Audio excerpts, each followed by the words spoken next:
Fala, meus fisiologistas da prática, Donis Carnevale falando. Seja bem-vindo a mais um encontro, mais uma aula, série Fisiologia na tua prática, curso Planejamento e Periodização de Treino, a arte da entrega de resultados. Aqui é a hora onde nós aprendemos, meus fisiologistas, como entregar resultados efetivos para nossos alunos.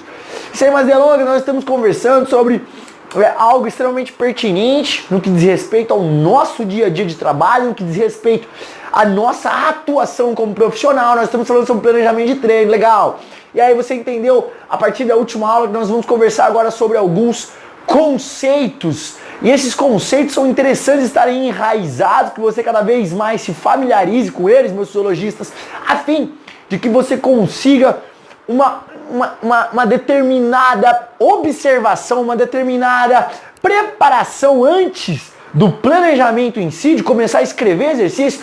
Afinal de contas, eu tenho certeza que o que você irá aprender aqui nessas aulas será de muita valia. Você vai começar a aplicar esse olhar, já vai começar a ter um olhar diferente a partir de hoje para com seus alunos, dependendo do planejamento que você segue, dependendo do teu tipo de prescrição. A partir de hoje, você já vai começar a ter um outro tipo de olhar quando o assunto é exercício. Afinal de contas, nós estamos conversando sobre a divisão dos exercícios, como os exercícios são divididos.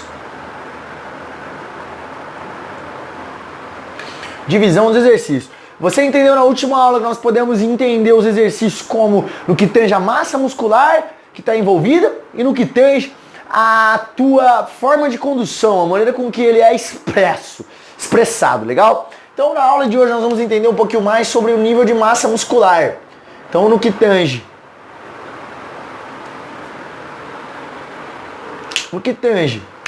a massa muscular envolvida,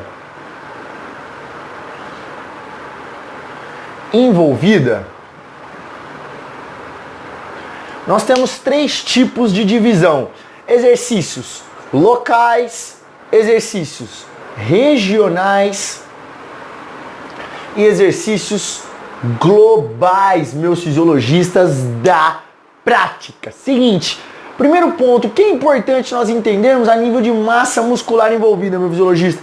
Por que nós temos esse tipo de divisão? Exercícios locais, regionais e exercícios globais. Obviamente, algo que é mais importante nós entendermos é costumeiro dentro da nossa querida educação física, infelizmente é costumeiro, um olhar empobrecido, um olhar minimalista, um olhar infelizmente não global, não holístico sobre o exercício. Afinal de contas, a maioria dos nossos profissionais, a maioria das pessoas dentro da área fitness, eu não estou colocando só professor, só profissional, estou colocando também os alunos. Eles enxergam o exercício apenas como exercício no que tange o impacto, ativação muscular. O impacto na ativação muscular. Então, o exercício ele é visto, ele é observado, infelizmente, no que tange ao impacto perante a sua ativação muscular. É por isso que nós vemos muito discussões pobres em relação a agachamento completo pega mais não sei o que, agachamento até 90 graus pega mais não sei o que lá. Se você girar o pé assim no leg press, você vai ter uma ativação do adutor, da coxa, do glúteo. Amigo, amiga, vamos acordar para a realidade, meus fisiologistas da prática. Exercício físico, não é possível que aquilo cujo qual nós temos de ferramenta nas mãos seja apenas no que esteja o impacto músculo-esquelético, ativação musculoesquelética. Não é possível que eu e você vamos nos dar essa colocação perante a sociedade que nós cuidamos apenas de estética. Amigo, amiga, esse tipo de conversa tem que ser com quem trabalha com clínica de estética, não conosco. Afinal de contas, a pessoa que é estética, músculo, vem cá, faz a massaginha local. Legal, vai pra clínica de estética. Aqui o exercício, ele promove, olha que bacana, olha que notícia bem-aventurada pra você, meus fisiologistas da prática. nosso exercício físico, nossa ferramentinha, exercício físico, ela promove questões de ativação muscular. Yes! Agora todo mundo vai fazer yes, yes, yes. No entanto, essa promoção de ativação musculoesquelética é apenas uma das questões quais o exercício físico pode promover. Uma vez que o exercício físico ele causa uma necessidade de ajuste global no organismo. Ou seja, o organismo ele tem que se ajustar desde o fio do cabelo até a pontinha do pé, meu fisiologista da prática. Para tentar promover essa continuidade do exercício, ou em outras palavras, do estresse fisiológico ao longo do tempo. E o que o professor Adonis gosta muito de levar, lembra? Eu não gosto muito de ver o exercício. Professor Adonis, então por que você está vendo agora? Porque esse tipo de conversa aqui hoje vai te dar, e eu espero de coração que te dê esse olhar mais amplo perante o exercício físico. Então, eu não gosto apenas de falar pra você, eu não gosto apenas do olhar perante o exercício físico. O exercício X é melhor que o exercício Y. Não. Pra mim é muito mais importante como aquele exercício está sendo prescrito, como aquele exercício está sendo conduzido, do que apenas a seguinte fala, esse exercício é melhor que o outro. Baseado em quê? Baseado em quais questões? Aí a educação física sempre vai falar qual questão? Esse aqui tem uma ativação. Amigo, amiga, meus fisiologistas da prática, eu espero que nós não tenhamos mais esse tipo de comportamento, esse tipo de observação chucra perante o exercício físico. Ele é muito mais do que apenas uma ferramenta de ativação muscular. Ele ativa de maneira global no organismo, em todos os sistemas, desde o sistema neural, nervoso, até o sistema musculoesquelético, até o sistema metabólico. Agora, existem inúmeros outros sistemas, existem inúmeros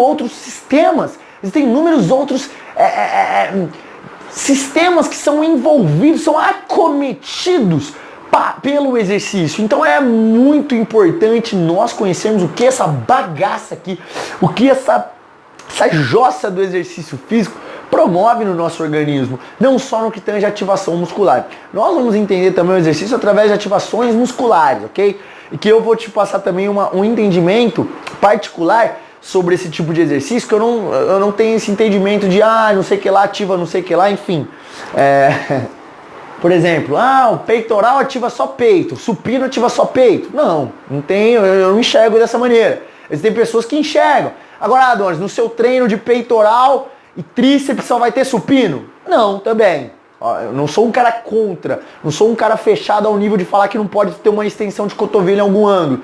Agora, o fato de eu enxergar o exercício físico global, de maneira em cadeias cinéticas, que eu já te dei esse tipo de associação no curso anterior de hipertrofia, de a nova ciência da hipertrofia muscular. No entanto, eu vou dar de novo aqui no que tange a tipo de exercício. É importante você ter esse tipo de conhecimento, meu fisiologista da prática. No entanto, eu enxergo que, o que isso vai fazer então, professor Adonis? Se um exercício multiarticular, que nem, por exemplo, supino, tem ativação de peitoral, mas também tem ativação de tríceps braquial. Isso vai fazer com que o meu número de exercícios, ou o meu volume perante exercícios monoarticulares seja menor. Apenas isso. Não estou falando para você cortar, ok? Mas isso é uma conversa para daqui a pouco, para daqui a algumas aulas, legal? Na aula de hoje, nós vamos conversar o impacto dos exercícios locais, o impacto dos exercícios regionais e globais perante o nosso organismo. O que nós temos que entender é, à medida que nós temos um nível de massa muscular envolvido, nós temos, obviamente, uma necessidade, então vamos colocar aqui, nós temos uma necessidade, uma demanda fisiológica, ok?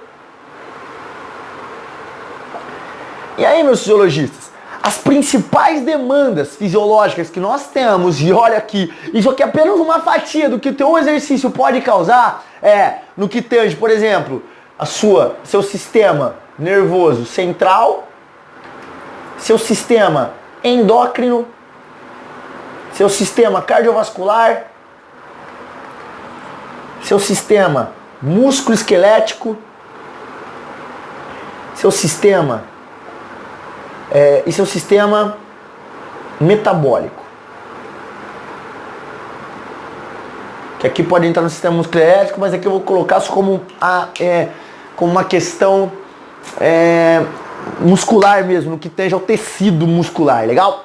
E aí o metabólico entra no que tange ao que está acontecendo no interior das suas células, legal? Musculares. Mas enfim, o exercício ele causa uma demanda. E essa demanda, gente, olha aqui o que o seu exercício, uma fatia do que o seu exercício físico, independente de qual tipo, qual denominação ele tem, local, regional ou global, ele promove no teu organismo. Então, fisiologia, a gente está falando do organismo como um todo. Então, olha o impacto que o teu exercício físico tem.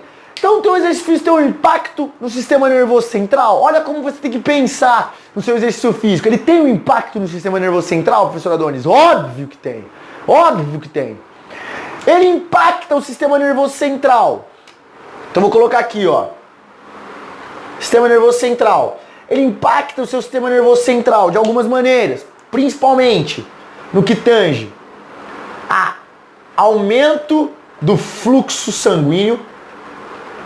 Ô louco, professor Adonis, como assim? Ou seja, o aumento da pressão arterial, obviamente, causa um aumento da pressão intracraniana. Esse aumento da pressão arterial, o que é algo que todo mundo pode pensar, é algo maléfico? Não. É algo que pode ser muitas vezes benéfico. Afinal de contas, quanto mais sangue no seu cérebro, quanto mais sangue a nível encefálico, maior a chance de nutrientes irrigando isso, maior a chance de plasticidade neural. Então, uma vez que você tem maior fluxo sanguíneo no seu cérebro, você tem maior chance de proliferação, de proliferação, de aumento da atividade dos neurônios e até uma questão de aumento de sinapses neurais. Ou seja, lembra da nossa aula lá de bioenergética, curso 1 de bioenergética, que a gente fala sobre rapidinho sobre uma anatomia. Quando a gente vai falar de contração muscular, a gente fala rapidinho sobre anatomia do sistema nervoso central, que a gente fala sobre os neurônios, que é o corpo celular, enfim, o que são as sinapses, o que são as axônios. Então essas sinapses são uma ligação de neurônio a neurônio, e onde elas aumentam esse número de ligações e elas obviamente aumentam o tamanho desses axônios. Então essa proliferação, essa plasticidade neural, ela é obtida através do exercício físico. Então o seu exercício de magnitude, pode ser local, regional, global, promove esse aumento do fluxo sanguíneo. E olha que bacana se nós pentearmos para esse tipo de questão. O aumento do fluxo sanguíneo neural, encefálico, ele auxilia, e nós vamos entrar em outras questões, mas ele auxilia muito no que tem essa plasticidade neural. E a plasticidade neural, que é a formação de novos neurônios ou a formação de novas sinapses neurais. O que é a sinapse neural? É a conversa entre um neurônio e outro. Você fica com uma despolarização, uma comunicação mais rápida entre eles. Você se torna, obviamente, você se torna mais inteligente, amigo. Em outras palavras, você tem mais oportunidade de guardar informações, mais oportunidade de ter memória mais apurada, uma oportunidade de pensar mais rápido, uma oportunidade de agir mais rápido. E aí na contramão disso, de maneira benéfica, você tem uma você minimiza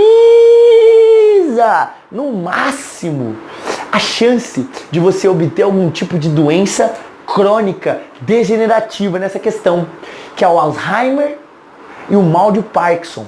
Então, esses dois tipos de doença, o Alzheimer e o mal de Parkinson, eles nunca vão acometer quem está envolvido com um tipo de treinamento. Eles nunca vão acometer quem treina. Eles nunca vão acometer. Ah, Doris, o cara tem predisposição a ter isso aí. Cara, treina pra você ver, mas treina certo. Treina com um fisiologista da prática pra você ver se você vai ter isso. Não vai. Afinal de contas, olha que loucura o que o exercício físico pode promover o nosso organismo, a nível neural, meus fisiologistas. Então, ele aumenta o fluxo sanguíneo, isso é extremamente benéfico. Em questões, por exemplo, como o mal de Alzheimer, questões como esquizofrenia, o exercício, um dos estudos meus principais no que tange ao mestrado, no que tange à pós-graduação, no que tange ao mestrado, ao doutorado, são sobre essas questões de doenças mentais, de doenças psíquicas, que inclusive é algo muito, ainda... É algo muito misterioso para a ciência, é algo ainda muito louco, cara. Mas enfim, o exercício físico ele aumenta o fluxo sanguíneo e promove melhora, apresenta melhora nessas questões de esquizofrenia, nessas questões de doenças mentais, nessas questões de depressão, nessas questões de, por exemplo, diminuição do risco de ter algum tipo de mal de Alzheimer, mal de Parkinson, doenças que acometem o sistema nervoso central. E obviamente isso tudo também vai minimizar as doenças vasculares cerebrais. Ou seja, o AVE, o acidente vascular encefálico, ele tem uma diminuição gigantesca apenas pelo fato de você treinar. Então, olha o que seu exercício promove no sistema nervoso. Além do aumento do fluxo de neurohormônios,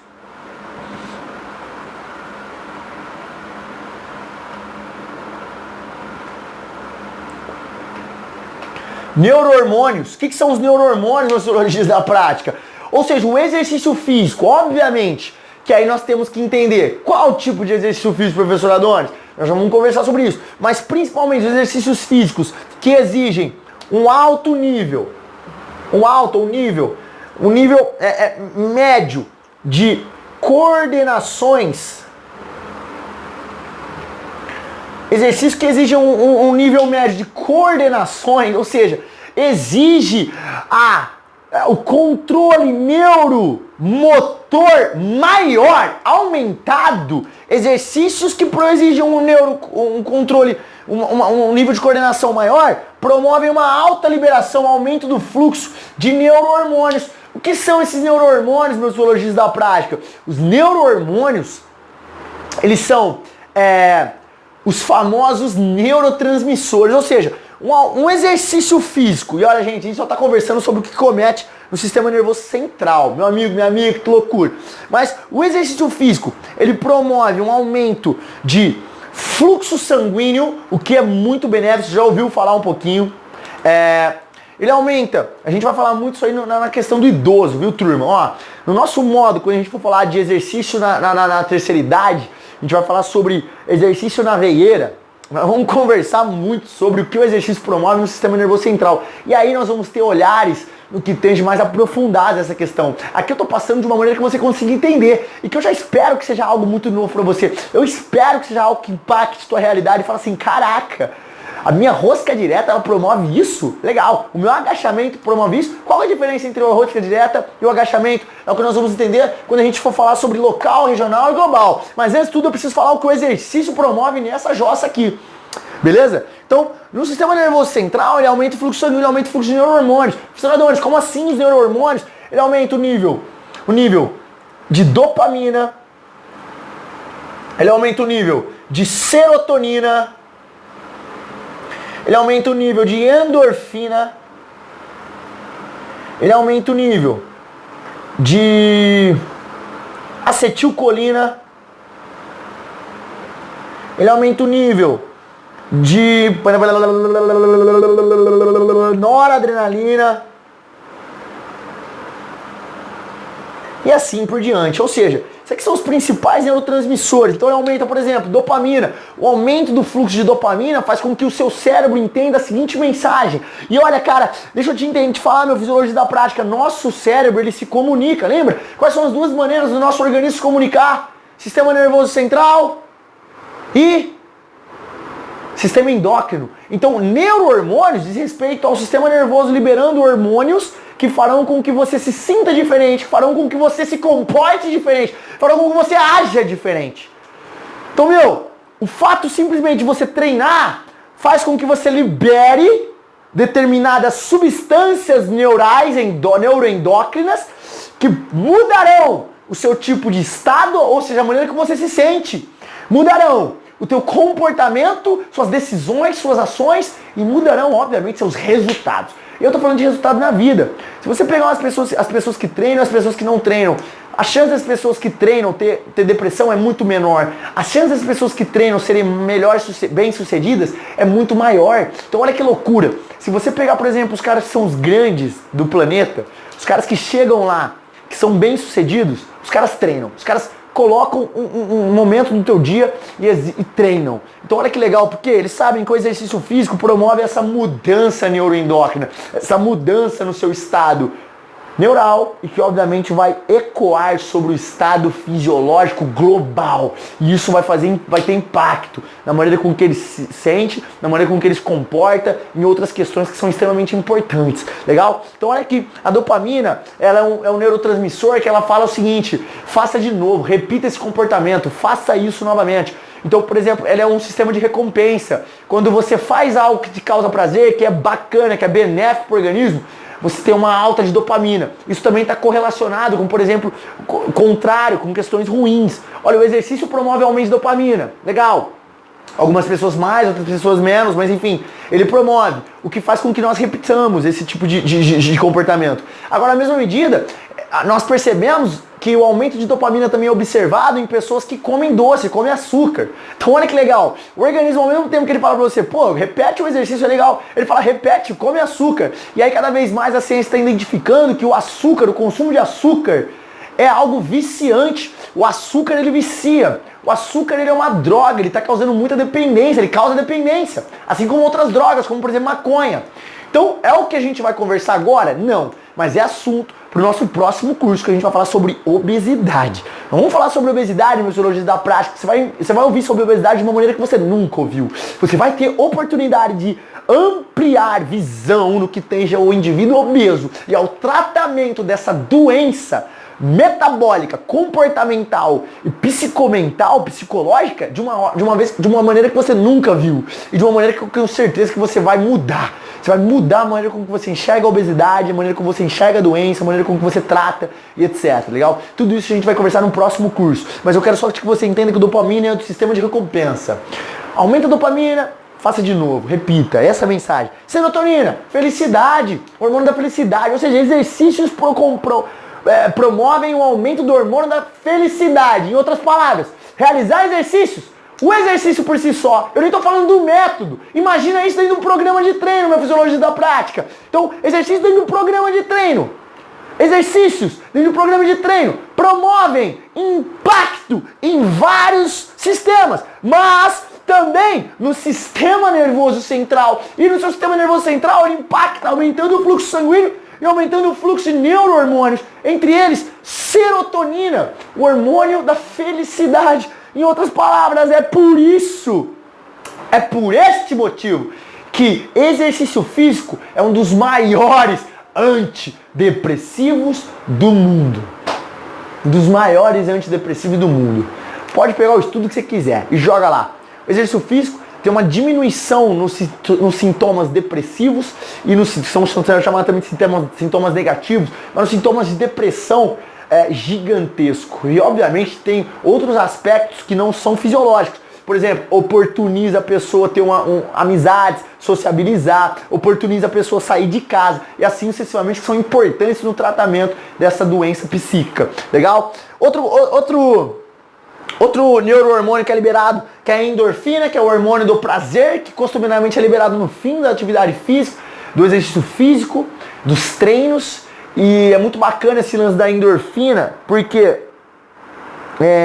à medida que você tem, quando a gente tem na literatura aspectos, isso faz muito sentido de maneira científica, de maneira fisiológica, porque quanto mais alto é o nível de cortisol, logo após mais alto é o nível de endorfina. Porque a mesma matéria-prima, vou colocar de uma maneira simples para que você entenda de maneira palpável na Fisiologia da Prática. Neurofisiologicamente, a matéria-prima para fazer cortisol é a matéria-prima para fazer endorfina. Então, quanto mais cortisol aparece, posteriormente a esse pico de cortisol tem um pico de endorfina, ok? Então, olha aqui, em exercícios mais intensos, obviamente que promovem um aumento do sistema nervoso simpático e, consecutivamente, um aumento do da liberação de cortisol, você tem, obviamente, após esses tipos de treino, um aumento exacerbado de endorfina. Pode ser por isso que, por mais que sejam difíceis de serem realizados, são exercícios viciantes. São exercícios que a pessoa quer repetir. Assim como também, por exemplo, exercícios radicais, tipo pular de avião, pular de paraquedas, surfar, skate, enfim, aqueles caras que surfam a onda gigante. Isso libera uma alta adrenérgica, uma alta de cortisol e, obviamente, logo depois, uma altíssima liberação de endorfina, que é o hormônio do prazer. Mas é apenas uma curiosidade. Importante nós entendermos que o exercício promove o aumento de endorfina, promove o aumento de acetilcolina e de noradrenalina. A acetilcolina é o neurotransmissor que faz a maioria das transações internas, ou seja, de mensagem. Então, o principal neurotransmissor do nosso sistema nervoso central é a acetilcolina. Inclusive, é ela que participa da sua contração muscular. A noradrenalina então, ou seja, a acetilcolina ela tem um papel de abrir caminho e, obviamente, ela tem um papel preponderante na plasticidade neural. Você aumenta a memória, você aumenta o nível o pensamento fica mais rápido, você cria espaço cerebral. Gente, olha que loucura. Tudo isso com o exercício físico. Ou seja, você de repente, quer ter um tipo de trabalho diferenciado, quer apresentar benefícios do exercício físico para quem está, por exemplo, prestando vestibular. Olha que legal essa questão do que tem acetilcolina e noradrenalina.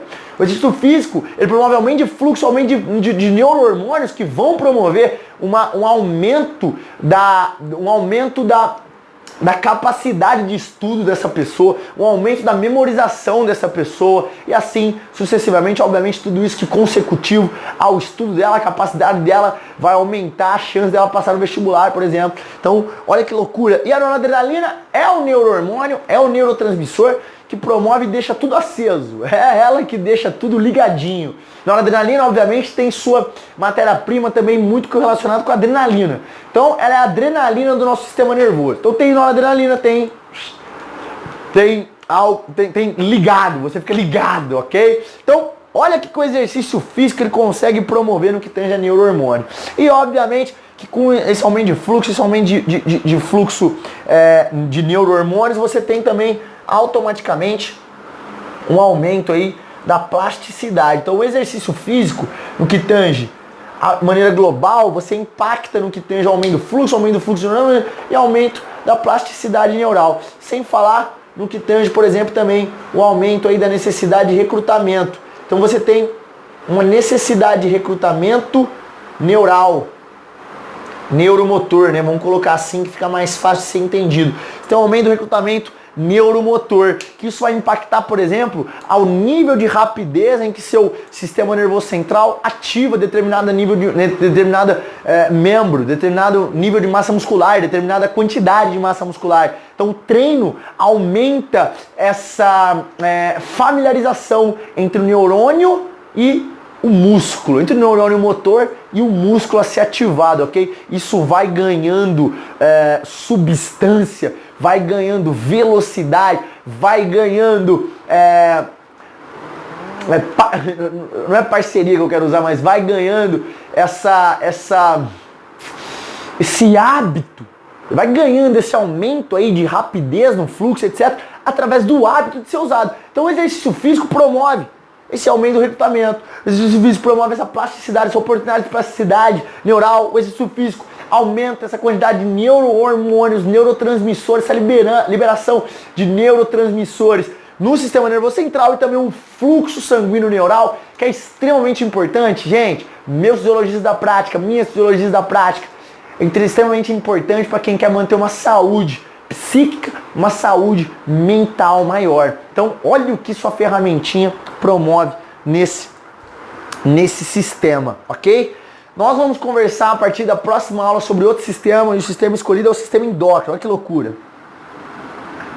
Sistema endócrino. Então, na aula de hoje, eu espero que você tenha entendido como o exercício físico, independente de qual, viu, gente? Então, eu tô falando do exercício físico. Como o exercício físico, e aí nós vamos ver nas últimas aulas o que são exercícios locais, como eles promovem, o que são exercícios regionais, o que eles promovem, o que são exercícios globais, o que eles promovem ao longo do organismo. Mas antes de nós entendermos o que eles promovem ao longo do organismo, vamos entender o que o exercício em si promove nos sistemas, para que nós entendamos que quando nós vamos prescrever nosso treino, que vai ter uma gama de exercícios físicos, esses exercícios físicos juntos, e obviamente, necessariamente sendo locais, regionais, globais, cíclicos, acíclicos ou mistos, dependendo do nível de massa muscular que ele atua e qual músculo ele ativa, se é maior, se é menor, enfim. Perante tudo isso que nós conhecemos sobre exercício, nós vamos entender qual é o impacto dele sobre esse sistema, sobre os sistemas em si e, obviamente, sobre o teu organismo. E a partir daí nós vamos ter olhares extremamente raros, diferentes, fora da curva, no que tange ao que o exercício físico, ou o que o estresse fisiológico do seu exercício físico pode fazer com o organismo do teu aluno, da tua equipe, de quem for. Legal, meus fisiologistas da prática? Espero que você tenha gostado dessa aula. Beijo no coração e tamo junto. Até já nós vamos falar mais sobre essa jossa. Valeu!